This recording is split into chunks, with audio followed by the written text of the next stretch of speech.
I'm pissed. I just did this whole review literally a couple minutes ago. I look at my damn phone and I wasn't recording, or I wasn't recording. And I'm kind of like mad because I got to do this shit all over again. And I had some great points that I made in the last video. Hopefully I can make those same points again while I'm redoing this. Ugh, I'm so annoyed, but y'all love y'all so much. I got to get this out there. I'm sorry I haven't been doing videos. I just got off my leave from my health because I've been on leave for the surgery. I'm feeling a lot better. I haven't seen much of anything I want to talk about. I know the whole Real Housewives of Atlanta thing came out with Portia and Tanya supposedly doing the strippers at Cynthia's bachelor party because she just married Mike Hill. She's now chilling with him. And I knew it was a lie because the stripper still came out and said, hey, we didn't do nothing. So I didn't want to post a video based on that, and it was going to get cleaned up anyway. But before we start in this Real Housewives of Potomac season 5 episode 11, Taxing Times and Blurry Lines review, let's just go ahead and go through this. All right, I have 3 books on Amazon. Okay, the first one I think is more important is this one called Unleashed. Okay, Unleashed is by I wrote it under a pseudonym, Adia Batsayon. Based on what's been going on with us as Black folk, it is good for you to know your history from the beginning of time. I have heard some wonderful things for those who read this book. There's a lot of information there that you would have never thought in your life that you would have even known. There are people reading it and then going and researching like, oh my God, is this true? I've heard some great things. If all the books that I write, you decide you don't need to read, this is the one that you definitely, you need to know because it's facts. It's things that you need to know that lets you know what's going on and what we're having to go through as people and what our history is and how significant that we are as people. Now, if you decide that you want to get a little bit of drama, some little erotic romance, you know, I love the Lord. This is nothing to do with me. I am not a freak-ish, but I wrote Just Add Pepper by A.S. Blaine. This is part 1. It's supposed to be a trilogy, okay? This is part 1 of the first drama pack. The second one I published is after Just Add Pepper is called Sage. This is part 2. So if you read Just Add Pepper and you wanted to know what happens after, then get you some Sage, okay? And then I'm currently working on the 3rd one to end the series so y'all know how things end in the storyline. But I've heard great things for those who read it. I know that they want to know what happens after that. There's some drama-packed twists and turns, things that you would never ever expect will happen. I mean, I really went in with my imagination, okay? So I hope you guys enjoy both. I will put the links and the description of the books here below. So if you don't get it all in this video, just click below, read about it. Amazon, Kindle, paperback, both of them are available. Now, get into this review. So it starts off with Karen deciding to call in Ashley and Giselle to her because she's invited to her hometown. She's having a homecoming parade. Karen inviting Giselle and Ashley made no sense to me because Giselle is a hot mess. And from my understanding, the way Giselle treated her and her husband when they were going through those tax issues last year and all the stuff that she was doing to Karen while Karen was going through her time of need, and she just had her parents pass away, I don't understand why Giselle would be her choice pick, especially because she gets along with Monique more than anybody in that in this franchise. I felt like she may have chosen Giselle over Monique because Monique is getting a lot of negative flack right now. And Karen is very strategic and smart. She don't want to be associated with Monique when Monique could possibly losing her job on the stage. So she chose Giselle because she don't talk to Robin. Robin's too boring. And she damn sure don't talk to Wendy because she don't think Wendy is significant enough. So she chose Ashley and Giselle. Now, what got me is Ashley decided to leave Michael, their baby with Michael, you know, meaning Michael, because that baby looks exactly like Michael. Like he might be boss baby, who knows? But the last time that Ashley left, she was going to Monique's cabin. They were going to have this little gathering, right? For Monique's birthday. I think she had a birthday or something like that. And Michael was adamant about Ashley taking that baby. Oh, the baby can't be away from their mom for a few months. You have to make sure you have to take the baby. It's important that you be with the baby. Baby needs to be with you. She did everything under the sun to make it seem like he wanted that baby to go ahead and go with Ashley because it was significant. Like he couldn't be the one to take care of the baby. She couldn't pump like Wendy did, and he could be the one to feed the baby. He wanted her to do that because he had intended to go out, find some booty, male or female, have some ass, because he felt like her booty hole, the little tear that Ashley has, is not enough and it's not satisfying his needs. So he went and thought with the wrong part of his body, let all the blood rush from his brain, go down south, and when it did something stupid, got caught on camera with his boxers, draws, in a hotel room. This time, Ashley was smart. She said, you tried it. You're going to take care of this baby this time. That way, if you think for one moment you're going to leave this house and go and do somebody, you're going to have to figure out what to do with this baby. And you can't hire a babysitter because that shit will go viral. So you're going to be the one to take care of this child while I'm gone. Ashley ain't done. Then Ray decides to go ahead and boot them all out the house. Like, I don't know if he was doing it out of, like, there's, you know, because, you know, Ray doesn't show his emotions that often, or at least they don't show it on camera. But I don't know if he was pushing her out as a way of, like they're mad at each other or something. Because Giselle said, I don't know why Ray's not invited to Karen's hometown house. She's going home. He should be coming with. They've been having issues in their relationship. This might be a way for Karen to get a break and go back home and try to reboot. Because as we know, I think his last episode, Ray admitted that he doesn't know if he still loves Karen, and poor baby was in the closet crying away from the cameras. I felt so bad for her. But the way that he's treating her, it's like he's trying to shove her out the door. She's saying, I love you. He's saying, come back soon, have a good time. Not responding. And then on top of that, she tried to kiss him. She puckered up.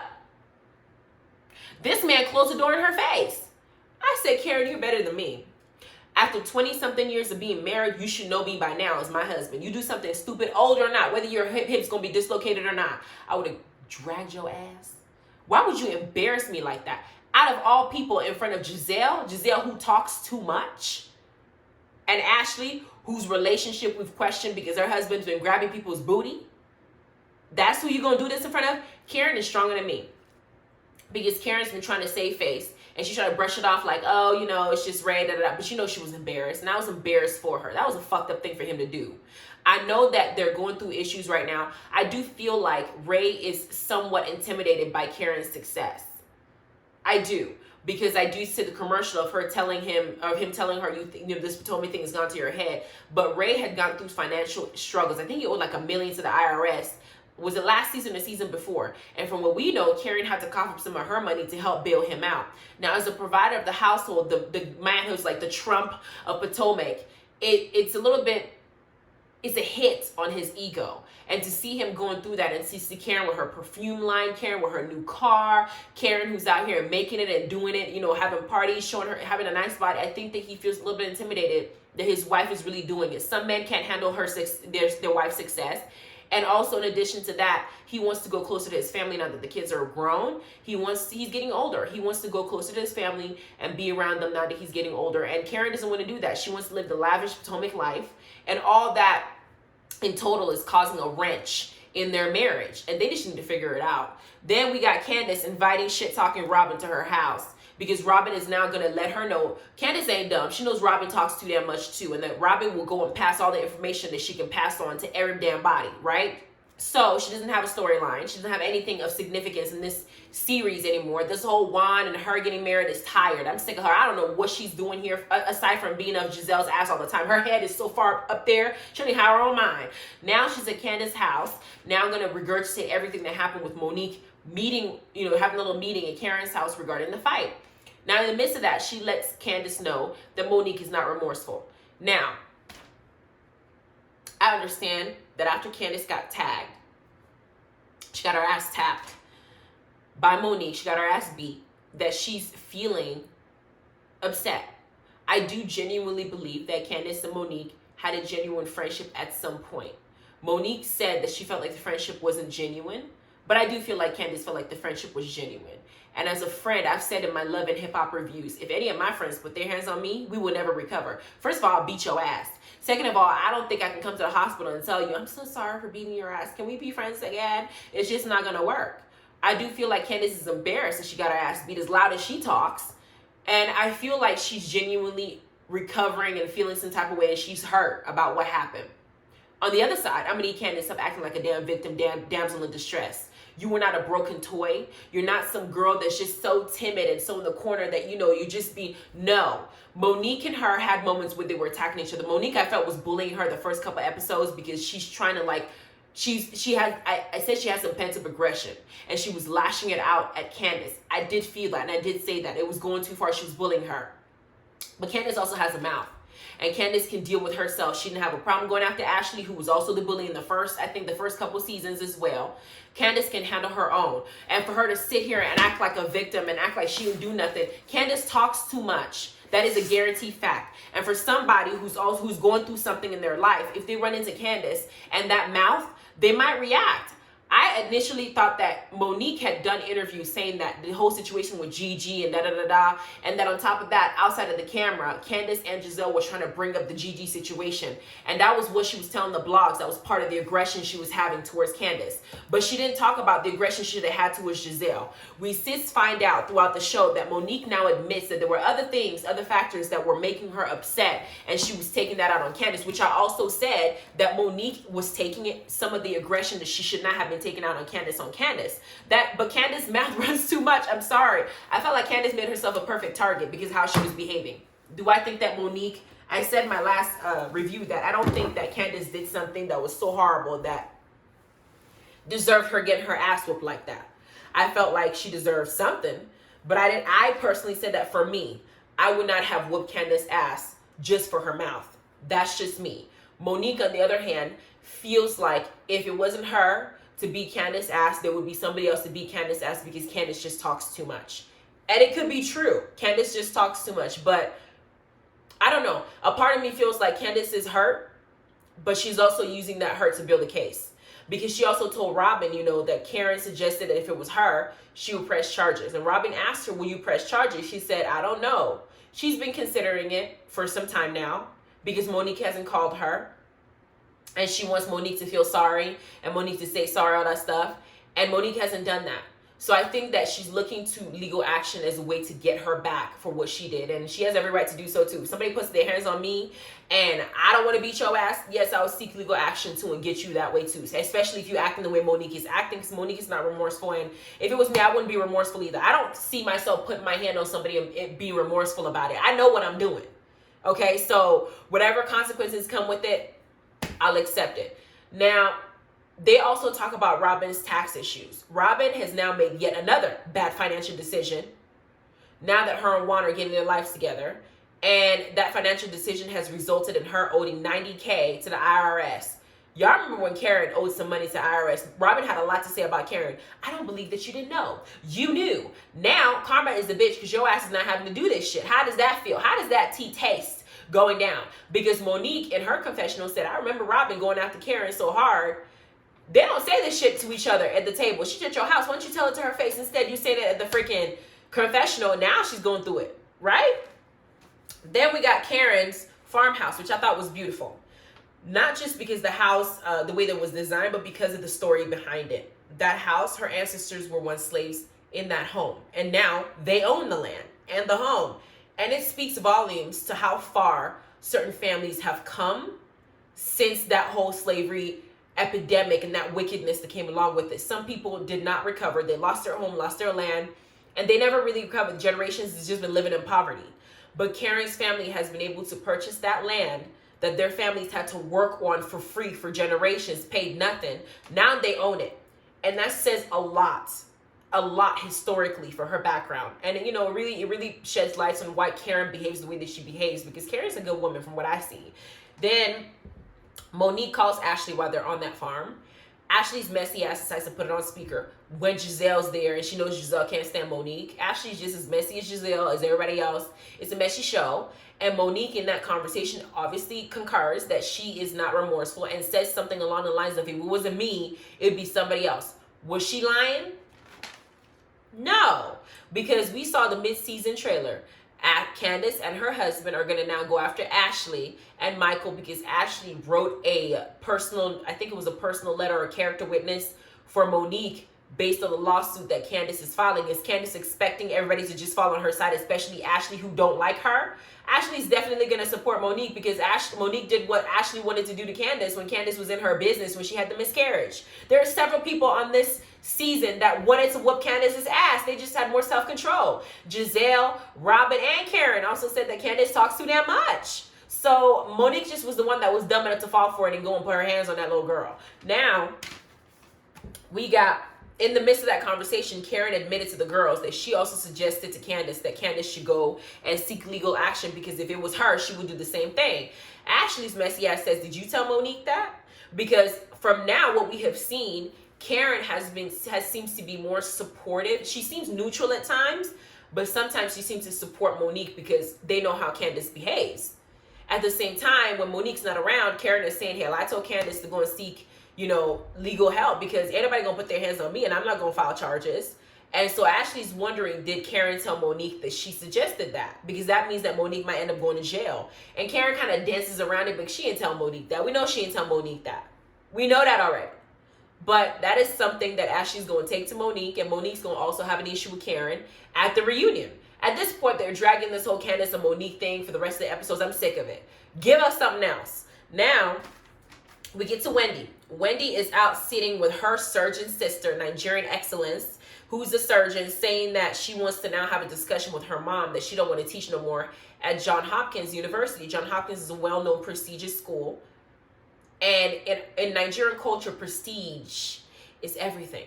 Image is everything. The fact that this mother has raised two people as educated as they are, as successful as they are. One's a surgeon, the other one is a teacher at a notable university, and also is a spokesperson that we see on camera several times. That woman is proud. When she goes to Nigerian gatherings, they know who she is. They also bow down like, yes, you did it. You did it good. So can Wendy now go to her mom and tell her mom that she's going to leave this good paying job to go and do God knows what? I can tell you how that's going to go. Because I know a lot of Nigerians, the way that it seems that it works, if you're not an engineer, a doctor, or a lawyer, you are a disgrace to the family. And if you go and try to tell them that you want to do something like comedy or something like you want to be an artist or an actor, the level of like disappointment that they will give you will make you feel so bad that you just might stay in that job you don't like just to please them. Image is everything. And I do feel Wendy when she says she's going to have to talk to her mom about it because it makes it so difficult for you to tell them anything. We're raised, in the African culture, especially Nigerians, your job is selected when you're in the womb. You can go to the woman and say, ma'am, what are you having? I'm having a doctor. That's the first thing they'll tell you. They wouldn't even tell you boy or girl. It's selected when you're in the womb. So this is something major. I know they showed it on TV and some of you might not think, oh, is that serious? Girl is serious. The mom might cuss out or disown her. Who knows? Okay, and with the situation they already have with the children not being able to meet other members of their family, it could cause another rift in the household. So, I love that her sister was very honest with her about how her mom was going to behave. Then we got Robin in her black wig as Tatiana going to meet Juan at a bar like setting because she's gonna want to turn a lot of tricks, do upside downs, have a lot of moments on her knees, child, because she's gonna have to make up for this $90K that it looks like Juan may have to be the one to front because he's now working as a coach, his dream job, and they owe $90K to the damn IRS when they're trying to save for a house. She's gonna have to turn tricks. So she put that black wig on. She gonna go home and rock his world like she never done. If she not gonna let this man know that she is sorry for, again, fucking up financially, she has bad money management. Robin has bad money management. She needs help. Then we get to Monique and her husband, and that's the last scene we're going to talk about. Monique is at home, and her husband is still trying to, they're still discussing this fight. We know from the moment this fight happened that he was not okay with it. He's still trying to get her to admit that she's wrong, not necessarily because he thinks Candiace don't talk too much or Candiace don't deserve to get her ass beat sometimes because she runs her mouth. It's more so that if there is a legal aspect of it, he's the one that makes the bulk of the money. He's going to have to save her ass. So he wants her to admit that her behavior was incorrect so she don't have to repeat it. And Monique is being stubborn, not trying to accept the fact that she did something wrong. They end up having this first lady, like I guess their church or advisors for their relationship come and talk to them.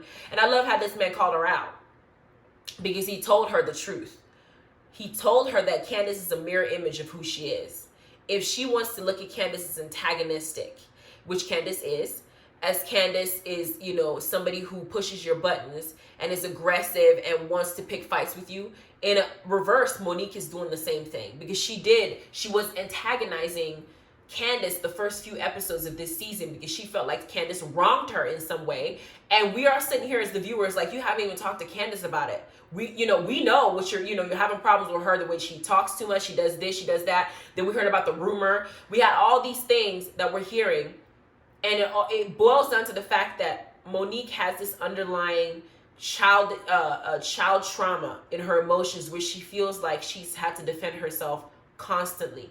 Even with her mother-in-law, her husband's mom, she always has to defend her stance as his wife. She has to defend herself and her position. Being with a man who's very wealthy and she's not working, she's had to defend herself. And then you got the rumor with her supposedly cheating on him. She got to go home and defend herself. And Candiace was supposedly part of that rumor situation, having a conversation with Charisse. But Gigi was the catalyst to all of it. And Giselle was also a bone of contention.